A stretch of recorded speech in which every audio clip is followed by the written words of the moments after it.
ಸ್ನೇಹಿತರೆ, 8ನೇ ತರಗತಿಯ ಎಲ್ಲ ವಿದ್ಯಾರ್ಥಿಗಳಿಗೆ RK ಕ್ಲಾಸ್ಗೆ ಸ್ವಾಗತ. ಈ ತರಗತಿಯಲ್ಲಿ 8ನೇ ತರಗತಿಯ ಗಣಿತದ ಅಧ್ಯಾಯವಾದ ಘಟಕ 2 ಒಂದು ಚರಾಕ್ಷರವುಳ್ಳ ರೇಖಾತ್ಮಕ ಸಮೀಕರಣಗಳು ಈ ಘಟಕಕ್ಕೆ ಸಂಬಂಧಿಸಿದಂತೆ ಸಂಪೂರ್ಣವಾಗಿ ಅಧ್ಯಯನ ಮಾಡೋಣ. ಸ್ನೇಹಿತರೆ, ಇದುವರೆಗೆ ತಾವು ನನ್ನ ಚಾನೆಲ್ಗೆ ಸಬ್ಸ್ಕ್ರೈಬ್ ಆಗದಿದ್ದರೆ ಸಬ್ಸ್ಕ್ರೈಬ್ ಆಗಿ, ಲೈಕ್ ಮಾಡಿ, ಫ್ರೆಂಡ್ಸ್ಗೆ ಶೇರ್ ಮಾಡಿ. ನಾವು ಮಾಡಿರ್ತಕ್ಕಂಥ ಎಲ್ಲ ವಿಡಿಯೋಗಳನ್ನ ತಾವು ವೀಕ್ಷಣೆ ಮಾಡಬೇಕಾದ್ರೆ ಪಕ್ಕದಲ್ಲಿರ್ತಕ್ಕಂಥ ಬೆಲ್ ಐಕಾನ್ ಒತ್ತಿ ನಿಮಗೆ ನೋಟಿಫೈ ಆಗೋದ್ರ ಮೂಲಕ ಎಲ್ಲ ವಿಡಿಯೋಗಳು ದೊರೆತಕ್ಕಂಥದ್ದು. ಈಗ ಒಂದು ಚರಾಕ್ಷರವುಳ್ಳ ರೇಖಾತ್ಮಕ ಸಮೀಕರಣ ಈ ಘಟಕದಲ್ಲಿ ಬರ್ತಕ್ಕಂಥ ಇಂಪಾರ್ಟೆಂಟ್ ಆಗಿರ್ತಕ್ಕಂಥ ಟಾಪಿಕ್ ಅನ್ನು ಚರ್ಚೆ ಮಾಡೋಣ. ಅಧ್ಯಾಯ 2 ಒಂದು ಚರಾಕ್ಷರವುಳ್ಳ ರೇಖಾತ್ಮಕ ಸಮೀಕರಣಗಳು ಈ ಘಟಕದಲ್ಲಿ ಮೊದಲನೇದಾಗಿ ಸಮೀಕರಣ ಅಂದ್ರೆ ಏನ್ ತಿಳ್ಕೊಳ್ಳೋಣ. ಸಮೀಕರಣ ಅಂತ ಎದಕ್ಕೆ ಕರೆಯಲಾಗ್ತದೆ ಅಂದ್ರೆ, ಎರಡು ಬೀಜೋಕ್ತಿಗಳನ್ನ ಸಮತ್ವ ಚಿಹ್ನೆಯಿಂದ ನಾವು ಒಂದು ಗಣಿತದ ವ್ಯಾಖ್ಯವನ್ನು ಸೂಚಿಸಿದ್ರೆ ಅದಕ್ಕೆ ಸಮೀಕರಣ ಅಂತ ಕರೆಯಲಾಗ್ತದೆ. ಅದಕ್ಕೆ ಹೇಳ್ತಾರೋ ಎರಡು ಬೀಜೋಕ್ತಿಗಳ ಸಮತ್ವ ಚಿಹ್ನೆಯನ್ನು ಸೂಚಿಸುವ ಗಣಿತದ ವ್ಯಾಖ್ಯೆಯನ್ನು ಸಮೀಕರಣ ಅಂತ ಕರೆಯಲಾಗ್ತದೆ. For example, 3x - 5 = 0, x = 0, 2x + 4 = x - 6. ಈ ರೀತಿ ನಾವು ಬರ್ದು ಅಂದ್ರೆ ಇವೆಲ್ಲ ಏನಾಗ್ತಾವ, ಸಮೀಕರಣ ಉದಾಹರಣೆ ಆಗ್ತಾವು.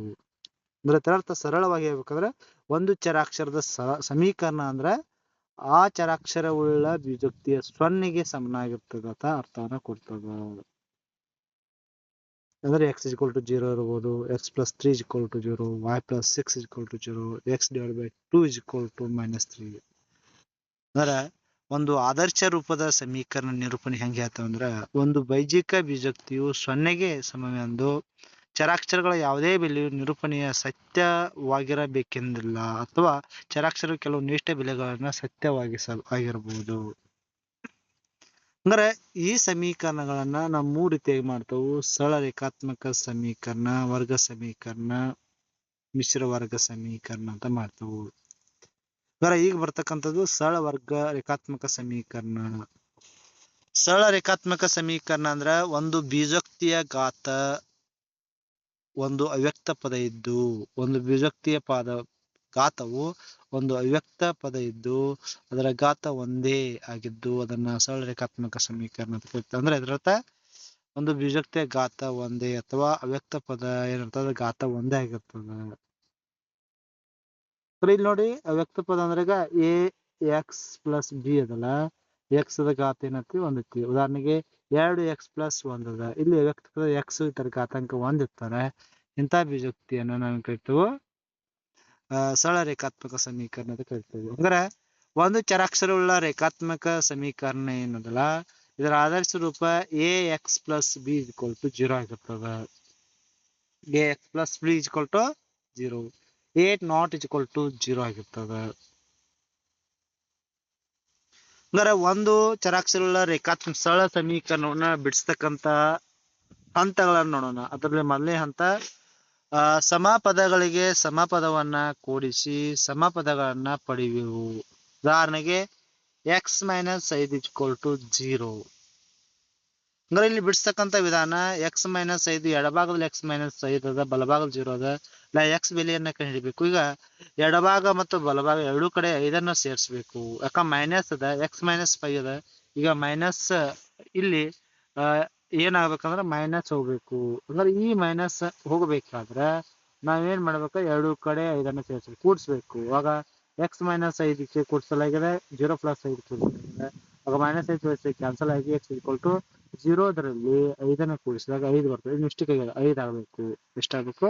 5 ಆಗಬೇಕು. x = b ಎಂದಿದ್ದರೆ ಯಾವುದೇ c ಗೆ a + c = b + c ಆಗಿರ್ತದೆ. ಅದ a = b ಎಂದಿದ್ದರೆ ಯಾವುದೇ c ಗೆ a - c = b - c ಆಗಿರ್ತದೆ. ಇದರರ್ಥ ಎಡಭಾಗದಲ್ಲಿ ಲೆಫ್ಟ್ ಹ್ಯಾಂಡ್ ಸೈಡು ಕೂಡ್ಸೋದಿದ್ರ ಅದನ್ನ ಅಪೋಸಿಟ್ ಆಗಿ ಮೈನಸ್ ಅನ್ನ ತೆಗೆದುಬೇಕು, ಮೈನಸ್ ಇದ್ರ ಪ್ಲಸ್ ಅನ್ನ ತೆಗೆದುಕೋಬೇಕು. ಅವಾಗ ಆ ಎಡಭಾಗದಲ್ಲಿ ಇರ್ತಕ್ಕಂಥ ವ್ಯಕ್ತ ಪದದ ಬೆಲೆ ನಮಗೆ ಸಿಗ್ತಕ್ಕಂಥದ್ದು. ಹಂತ ಎರಡನೇ ಹಂತ, ಉದಾಹರಣೆ ಈ ರೀತಿ ಇದ್ದಾಗ ಏನ್ ಮಾಡ್ಬೇಕಂದ್ರೆ, ಸಮಪದಗಳಿಗೆ ಸಮಪದವನ್ನ ಕಳೆದರೆ ಪುನಃ ಸಮಪದಗಳೇ ದೊರೆಯುತ್ತವೆ. 2x + 3 = 6. ಹಂಗಾರೆ ಈಗ ಏನ್ ಮಾಡ್ಬೇಕಂದ್ರೆ ನಾವು ಅವ್ಯಕ್ತ ಪದವನ್ನ ಕಂಡುಹಿಡಿಬೇಕಾದ್ರೆ 2x+3 = 6 ಈ 3 ಕ್ಯಾನ್ಸಲ್ ಆಗ್ಬೇಕಾದ್ರೆ ಎರಡೂ ಕಡೆ ಎಡಭಾಗ ಬಲಭಾಗದಲ್ಲಿ 3 ಕಳಿಬೇಕು. ಆಗ 2x+3 - 3 = 6 - 3 ಆಗ್ತದೆ. ಆಗ 3 ಹೋಗಿ ಕ್ಯಾನ್ಸಲ್ ಆಗಿ 2x = 6 ರಲ್ಲಿ 3 ಕಳೆ 3 ಬರ್ತದೆ. ಮುಂದಿನ ಹಂತದಲ್ಲಿ ನಾವು 2 ಕಳಿಬೇಕಾಗ್ತದೆ. ಅವಾಗ 2 ಕಳಿತಕ್ಕಂಥ ಹಂತವನ್ನ ಮುಂದಿನ ಹಂತದಲ್ಲಿ ನೋಡೋಣ.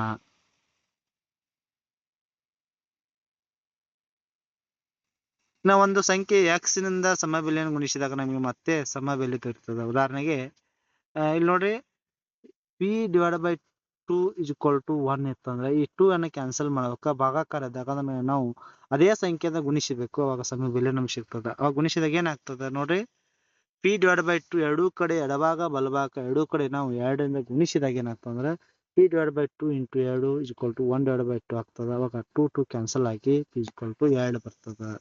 ಅದರರ್ಥ a = b ಅಂದಾದ್ರೆ c ಗೆ a × c = b × c ಮಾಡಬೇಕು. ಅಂದ್ರೆ ಗುಣಾಕಾರ ಇದ್ದಾಗ.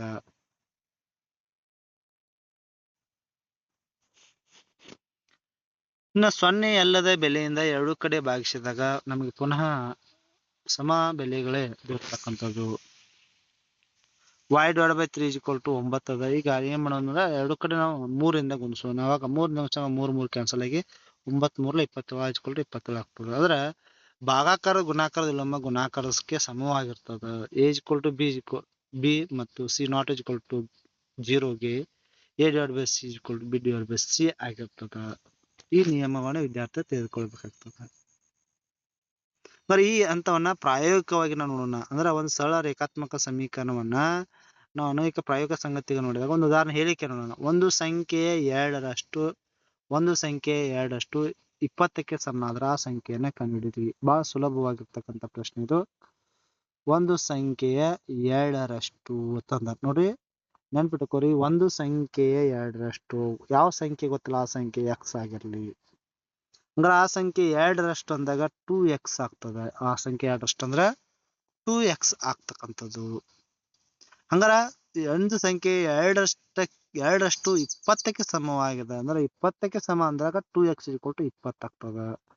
ಹಂಗಾರ ಮುಂದಿನ ಹಂತದಲ್ಲಿ ನಾವು ಮುಂದಿನ ಹಂತಕ್ಕೆ ಹೋದಾಗ ಏನಾಗ್ತದೆ ಅಂದ್ರೆ ಇಲ್ಲಿ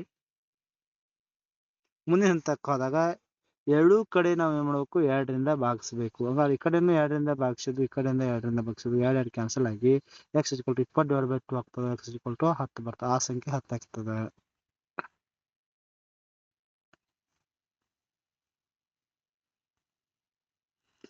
ಇದೇ ರೀತಿ ಬೇರೆ ಬೇರೆ ಲೆಕ್ಕಗಳನ್ನ ಇದೇ ರೀತಿ ನಾವು ಬಿಡಿಸಬಹುದು, ಪ್ರಯೋಗವನ್ನ ಮಾಡಬಹುದು. ಅಂದ್ರೆ ಒಂದು ಸರಳ ರೇಖಾತ್ಮಕ ಸಮೀಕರಣವನ್ನು ಯಾವ ರೀತಿ ನಾವು ಬಿಡಿಸಬಹುದು ಅನ್ನೋದಕ್ಕೆ ಇಲ್ಲಿ ಮತ್ತೊಂದು ಉದಾಹರಣೆಯನ್ನ ತೆಗೆದುಕೊಳ್ಬಹುದು. ನಾವೇ ಸ್ವಂತ ಉದಾಹರಣೆ ತಗೋಬಹುದು. ಈಗ ಸಪೋಸ್ ಏನಾದ್ರೂ ಈ ರೀತಿ ಇತ್ತು, 3x = 30 ಇತ್ತು ಅಂದಾಗ ಅವಾಗ ಏನ್ ಮಾಡ್ಬೇಕು, ನಾವು ಎರಡೂ ಕಡೆ 3ರಿಂದ ಭಾಗಿಸಬೇಕು. 3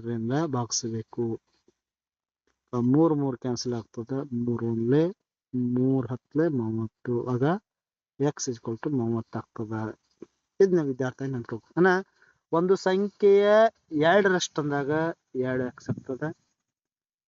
ಒಂದು ಸಂಖ್ಯೆ 2ರಷ್ಟು ಅಂದಾಗ 2x. ಒಂದು ಸಂಖ್ಯೆಯ 3ರಷ್ಟು ಅಂದಾಗ 3x ಆಗ್ತದೆ. ಅದೇ ಒಂದು ಸಂಖ್ಯೆ 2ರಷ್ಟರಿಂದ ಒಂದನ್ನೇ ಕೂಡಿಸಿದಾಗ, ಒಂದು ಸಂಖ್ಯೆ 2ರಷ್ಟು ಅಂದಾಗ ಒಂದು ಸಂಖ್ಯೆ ಯಾವ್ದು x ಆಗಿರುತ್ತೆ, ಅದರ 2ರಷ್ಟಕ್ಕೆ ಒಂದನ್ನ ಕೂಡಿಸಿದಾಗ ಅಂದ್ರೆ 1 ಬರ್ತದೆ. ಈ ರೀತಿ ನೀವು ಹೇಳಿಕೆಯನ್ನ ಸಮೀಕರಣ ರೂಪದಲ್ಲಿ ಬರೆಯೋದನ್ನ ಕಲಿಯಬೇಕಾಗ್ತಕ್ಕಂಥದ್ದು. ಇಷ್ಟು ಈ ಘಟಕ ಸಂಬಂಧಿಸಿದ ಇರ್ತಕ್ಕಂಥ ಇಂಪಾರ್ಟೆಂಟ್ ಆಗಿರ್ತಕ್ಕಂಥದ್ದು. ವಿದ್ಯಾರ್ಥಿಗೆ ಏನಾದ್ರು ಡೌಟ್ಸ್ ಇದ್ದರೆ ಶೇರ್ ಮಾಡಿ, ಕಮೆಂಟ್ ಮಾಡಿ ಅಂತ ಹೇಳ್ತಾ ಥ್ಯಾಂಕ್ ಯು.